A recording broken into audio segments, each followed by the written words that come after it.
In the cold expanse of space, a lone ship faced the might of an empire. Aboard the U.S.S. Odyssey, Captain Jack Harper gripped the controls, his jaw set with grim determination. "This is it," he muttered, as the shadow of the Empire's fleet loomed large. With humanity's last hope resting on his shoulders, he whispered an ancient Earth battle cry and steered his ship into the heart of darkness, ready to carve a legend or become a ghost among the stars. Captain Jack Harper stood on the bridge of the U.S.S. Odyssey, his gaze fixed on the asteroid belt's chaotic dance. The ship, a relic of a bygone era, hummed with a quiet tension, its crew holding their breath as they skirted the edge of enemy territory. "Status report," Harper called out, his voice cutting through the silence. "Shields at maximum, stealth systems operational," Lieutenant Sato replied, her fingers dancing across the console. "We're ghosts out here, Captain." Harper nodded, his eyes never leaving the viewport. The Odyssey was the last of its kind, a ship built for a war that humanity was losing. But within this belt of rock and ice lay a secret, one that could change everything. "Captain, we've found something," Ensign Malik said, his voice a mix of excitement and disbelief. It's not ours. Not anything we've seen before." Harper approached the ensign's station, peering at the readings that flickered on the screen. An anomaly, a blip of energy unlike any known human or alien signature. "Could be a trap," Harper mused. "Or our only chance," Malik countered. Harper weighed the risk, the potential of the unknown, against the certainty of defeat. With a decisive nod, he gave the order. "Take us in, but keep it slow. Eyes wide, people." The Odyssey crept closer, the anomaly growing larger, revealing itself to be a structure of sorts, alien and ancient. It was a derelict, its surface scarred by eons of cosmic winds, yet it pulsed with a power that beckoned them. "Prepare for boarding," Harper instructed, turning to his crew. "Malik, you're with me. Sato, keep the engines hot. We may need to leave in a hurry." The boarding party moved through the derelict's hollow halls, their lights cutting through the darkness. The air was stale, heavy with the weight of forgotten centuries. And then they found it, the source of the energy, a device of unknown purpose but unmistakable potential. Harper reached out, his hand hovering over the device. It was a gamble, but the Odyssey was out of options. With a silent prayer to whatever gods watched over lost causes, he activated the device. The effect was immediate. The derelict shuddered, its systems coming to life as if awakened from a long slumber. And aboard the Odyssey, the impossible happened. The ship's readouts spiked, new energy coursing through its veins, transforming it, empowering it. "We've got incoming." Sato's voice crackled over the comms. "Empire's fleet, right on top of us." Harper's heart raced. They were not ready, not for this. But the Odyssey was no longer just a ship. It was a vessel of hope, a bearer of ancient power. "Bring the Odyssey online," Harper commanded, his voice steady. "Let's show them what we've found." The U.S.S. Odyssey, now pulsing with alien energy, faced the oncoming fleet with a newfound defiance. Captain Jack Harper, standing resolute at the helm, felt the weight of history pressing upon him. The ship's corridors echoed with the whispers of a crew ready to carve their mark into the annals of the cosmos. "Captain, the artifact's energy is. It's rewriting the ship's systems," reported Lieutenant Sato, her voice a mix of awe and concern. Harper nodded, his mind racing with strategies. "Adapt and overcome," he murmured, a mantra from his early days in the academy. "Malik, what's the status of our weapons?" Ensign Malik adjusted his console, his fingers flying over the holographic display. "They're different, sir. More powerful. Like nothing I've ever seen." A memory flashed through Harper's mind, a memory of Earth, of green fields and blue skies, now just a dream amidst the stars. He had joined the fight, to preserve those memories, to ensure that humanity's legacy would not be snuffed out by the cold indifference of space. "Prepare to engage," Harper commanded, his voice steady. "We're not just fighting for survival. We're fighting for home."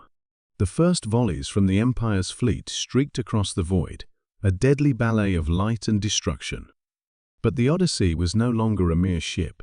It was an enigma, a vessel touched by the ancients.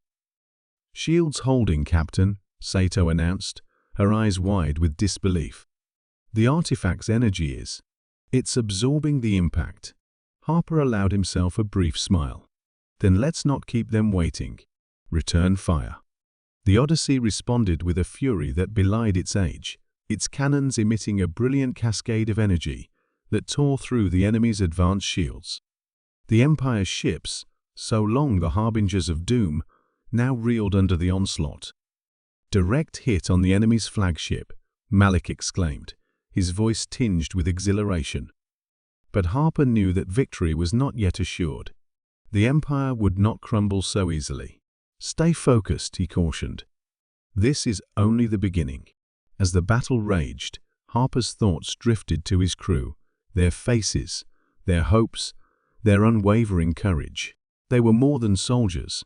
They were pioneers on the final frontier, defenders of a species that refused to go quietly into the night. The Odyssey danced through the enemy's fire, a lone wolf amidst a flock of ravens. Each maneuver, each shot fired, was a testament to human ingenuity and resilience. "Captain, the enemy is retreating," Sato cried out, her voice a symphony of triumph and disbelief. Harper watched as the once mighty fleet scattered, their formations broken by the Odyssey's relentless assault. It was a moment of impossible victory, a moment that would echo through time. But even as the crew celebrated, Harper remained vigilant. The war was far from over, and the Empire would not forget this defeat. He turned his gaze to the stars, to the endless expanse that held both terror and wonder. "We've won the battle," he said, his voice carrying through the ship. "But the war continues.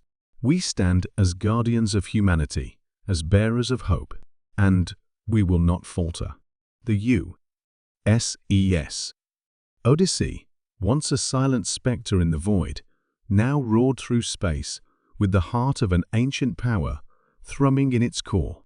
Captain Jack Harper stood at the bridge, his eyes not on the stars, but on his crew, their faces etched with the resolve that had carried humanity through the ages. "Report," Harper's voice was calm, a stark contrast to the storm of activity around him. "Energy levels stable, Captain."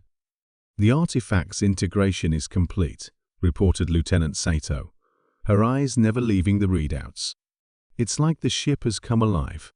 Harper nodded, feeling the hum of the deck beneath his feet. The Odyssey had become more than metal and circuitry. It was a testament to human tenacity.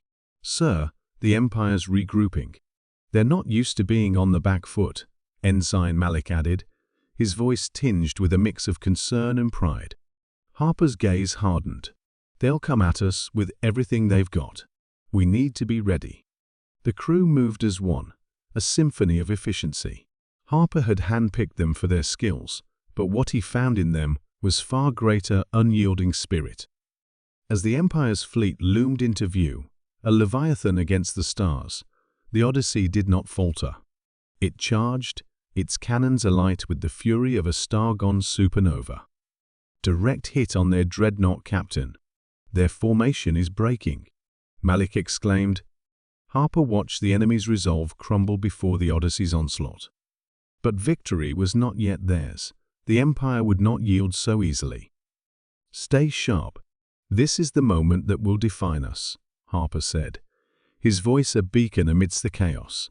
The battle raged, a dance of death and defiance. The Odyssey weaved through the enemy's barrage, its shields holding strong against the tide of fire. "Captain, we're being hailed," Sato announced, her voice steady despite the adrenaline that coursed through them all. "On screen," Harper commanded. The visage of the Empire's admiral filled the bridge, his features twisted in a snarl of defeat. "This changes nothing, Harper. You are but one ship." Harper's response was unwavering. One ship with the heart of humanity beating within it. You underestimated us. With a flick of his wrist, Harper cut the transmission. The Odyssey was not just fighting for survival, it was fighting for the very soul of humanity. The final clash came as the Empire's flagship bore down on them, a colossus of might and terror. But the Odyssey stood undaunted, its alien heart pulsing with the power of a civilization long gone, but whose legacy would live on through them. Fire, Harper's command, was the catalyst, unleashing the full might of the Odyssey. The flagship's shields shattered like glass, its hull rending under the assault. As the dust settled, the Empire's fleet was no more. The Odyssey drifted amidst the debris, a lone sentinel in the aftermath of triumph. The aftermath of the battle left the U.S.S. Odyssey adrift in a sea of silence, surrounded by the remnants of the Empire's once mighty fleet. Captain Jack Harper stood at the bridge, his crew's muted celebrations echoing behind him. They had achieved the impossible, but the cost was etched in the stars before them. Damage report, Harper's voice was firm, yet carried the weight of their sacrifice. Structural integrity at 60%, life support functional. We're battered, but we'll make it home, Captain. Lieutenant Sato responded, her eyes reflecting the cold light of distant suns. Harper nodded, his thoughts turning to Earth, the blue jewel they had all dreamt of in the darkest reaches of space. Set a course for home. It's time we brought the Odyssey back to where she belongs. The journey back was a quiet one, each star they passed a silent witness to their Odyssey. The crew busied themselves with repairs, but their minds were on those they had left behind, on the hope that their victory had ignited. Captain, we're receiving a transmission from Earth, Malik announced, breaking the contemplative hush. Harper's heart skipped a beat. On screen, the image of Earth's command center flickered to life, the faces of those who had sent them off, now lined with relief and joy. Odyssey, this is command. We've heard of your victory. You've done more than defend humanity, you've given us a future. The Admiral's voice cracked with emotion. Harper allowed himself a small smile. We had help from the ancients, sir. Their legacy lives on through us. The crew gathered around, their faces a mosaic of pride and fatigue. They had left as soldiers, but they returned as legends, their names forever linked to the ship that had carried them through hell and back. As Earth's gravity embraced the Odyssey, pulling her into orbit, Harper felt a sense of completion. They had set out to challenge the darkness, and now they returned as beacons of light. The ship entered the atmosphere, her hull aglow with re-entry fire, a phoenix descending from the ashes. And when they finally touched down, the world was waiting. The hatch opened to a cacophony of cheers and cries, a symphony of humanity's triumph. Harper stepped out, his crew behind him, their eyes squinting against the sunlight they had longed to see. "Welcome home, Odyssey," the crowd chanted, their voices a testament to the indomitable human spirit. Harper looked up at the sky, now a canvas of blue rather than the endless black of space. He thought of the artifact, now silent, its purpose fulfilled. He thought of the Empire, its threat diminished but not extinguished. "We have much to do," Harper said, turning to his crew. "The war is not over, but today we celebrate. Today we remember why we fight."